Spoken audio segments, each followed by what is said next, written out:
Mambo vipi traders? Karibuni tena kwenye channel ya Mpogo Forex. Tuendelee kujifunza forex na tuendelee kupeana mbinu mbalimbali za jinsi ya kutrade forex. Na leo nataka nikwambie kidogo historia ya candlestick. Nataka nikuelezee juu ya historia ya candlestick. Historia ya candlestick ni lazima uifahamu kwa sababu candlestick ndio njia ambayo inatumika ku display masoko mbalimbali ya forex. So historia ya candlestick inaenda mbali sana na inaanzia kwenye karne ya 17 kwenye nchi ya Japan. Kipindi hicho ambapo biashara ya mchele ilikuwa kubwa sana na ilianza mnamo miaka ya 1654 ambapo kulikuwa kuna biashara ya mchele na gold pamoja na silver, na baadaye soko lilivyoenda la mchele likaja likawa dominated by Japan kwa wakati huo, na kulikuwa kuna trader mmoja aliyekuwa anatambulika kama Munehisa Homma, aka walikuwa wanamuita Soko Homma. Huyu bwana Mjapani alikuwa ni trader wa mchele na alizaliwa mnamo miaka ya 1700 na alikuwa credited kama mmoja kati ya watu wa kwanza kabisa wa kufanya biashara ya mchele kwa kutumia njia ya candlestick. Huyu bwana alielewa basic kati ya supply and demand, dynamic between the supply and demand, na pia ali-identify the fact kwamba hisia zina play part kubwa sana kwenye kutengeneza bei. Yani demand and supply, tunasema kwamba the higher the demand the lower the supply. So huyu bwana alielewa ile dynamic ama utofauti kati ya demand and supply kwenye biashara yake ya mchele, na akaja akaelewa kwamba kinachosababisha price ikawa ina change ni emotion pia, ama hisia zina play part kubwa sana kwenye kufanya mabadiliko ya price.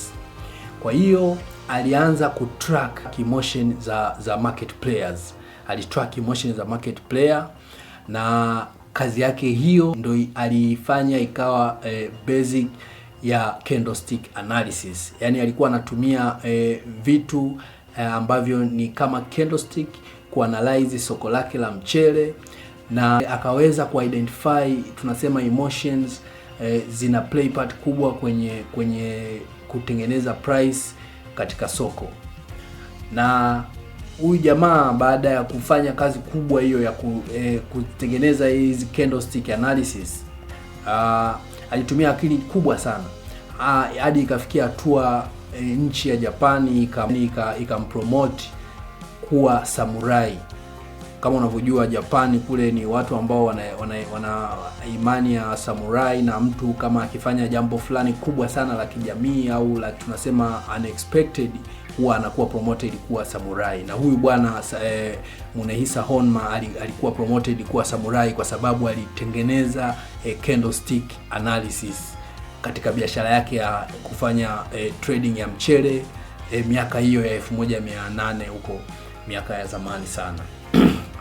So tukiendelea na historia ya candlestick, na miaka hiyo baada ya huyu bwana kuwa amesha identify hii njia ya candlestick na akawa anafanya trading ya mchele kwa kutumia hizi candlestick, Japani walijitahidi sana kuificha hii technique ya candlestick, na waliificha zidi ya mataifa ya West, kwamba wasiitumie mataifa ya West. Kumbuka vita ya kiuchumi imeanza miaka mingi sana duniani. So this is one of the biggest economic war in the world.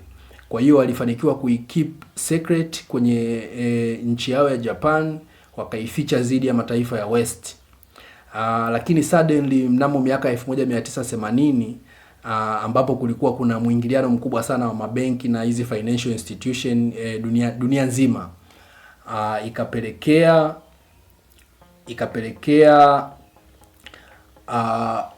mataifa ya West pamoja na institutions za West zikawa zimeingiliana na institutions za Japan, na hivyo wakaweza kugundua suddenly wakaweza kuigundua hii chart, na ikaanza kuspread sasa duniani, na miaka hiyo hiyo 1980 Western analyst wa nchi za Marekani walikuwa interested na candlestick, na kuna bwana mmoja alikuwa anafahamika kama Michael Fenny ambaye alikuwa ni the head of TA in the London for Sumitomo.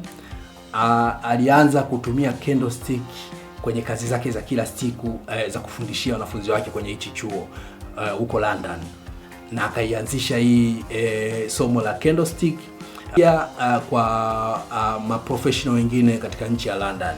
Kwa hivyo ikaanza kuwa inaenea taratibu duniani, na mnamo Desemba mwaka 1989 tunaambiwa kwamba ilichapishwa jarida lililoitwa The Edition of Future Magazine, na bwana mmoja alikuwa anaitwa kama Steve Nison ambaye alikuwa ni technical analyst katika chuo kimoja kilikuwa kinaitwa Merrill Lynch New York.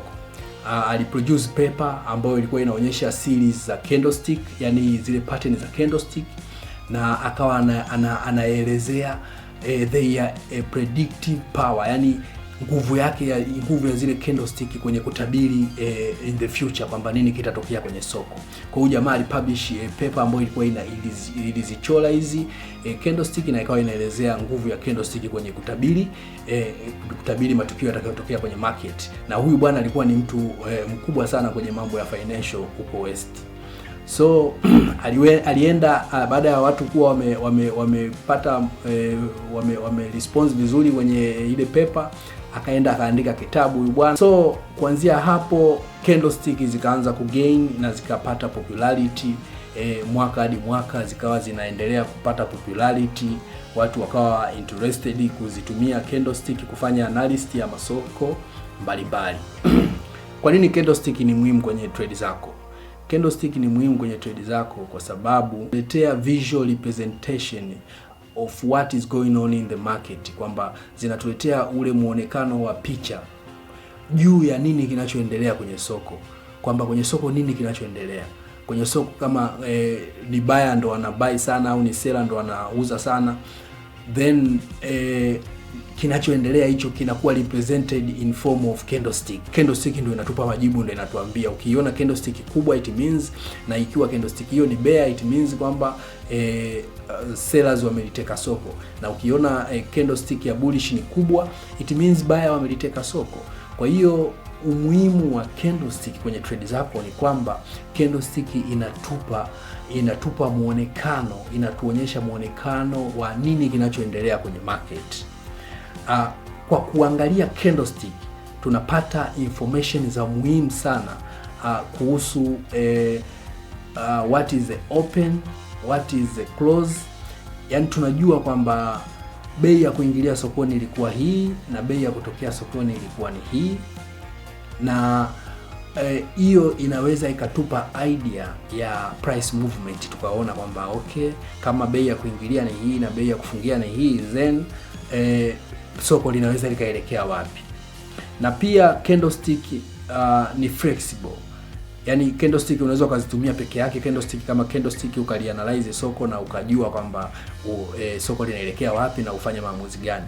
Lakini pia candlestick ya flexible kwa maana ya kwamba candlestick unaweza ukazichanganya na technique nyingine, yani unaweza ukalianalyze soko kwa kutumia candlestick alafu ukajumlisha na technique nyingine, either labda ni moving average au momentum oscillator. Zote kwa pamoja zinaweza zikatumika kama methods ambazo ukazichanganya na candlestick na ukapata matokeo mazuri kwenye trading.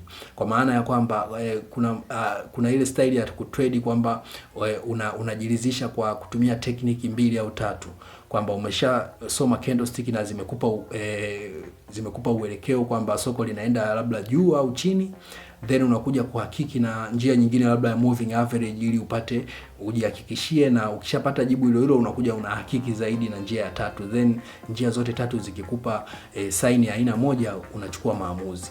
Kwa hiyo candlestick ni flexible, kwa maana kwamba unaweza ukazitumia candlestick peke yake ukalianalyze soko na ukatrade, lakini pia unaweza ukazichanganya candlestick ukatumia na njia nyingine yoyote ile, either ni MACD au moving average au hizi tunaita Fibonacci retracement, na ukaweza kupata matokeo mazuri kwenye trading.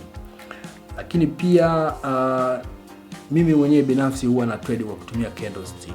Huwa natumia candlestick pamoja na support and resistance. Sometimes huwa nachanganya trend line na technique nyingine.